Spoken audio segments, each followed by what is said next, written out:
বাঁধ নির্মাণ করেছে, করে তিস্তার এই স্বাভাবিক পানি প্রবাহকে তারা নিয়ন্ত্রণ করে চলেছে।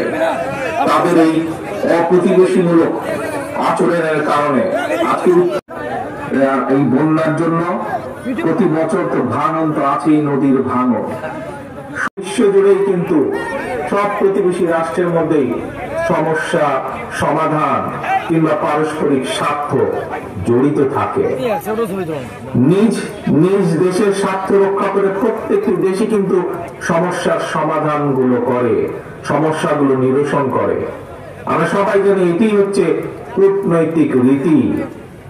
কিন্তু এই যে খুনি স্বৈরাচার পালিয়ে গিয়েছে যে 5ই আগস্ট, আমরা দেখেছি জোর করে অবৈধভাবে ক্ষমতা দখল করে রাখতে গিয়ে নিজেকে সে তাদের সেবা দাসীতে পরিণত করেছিল।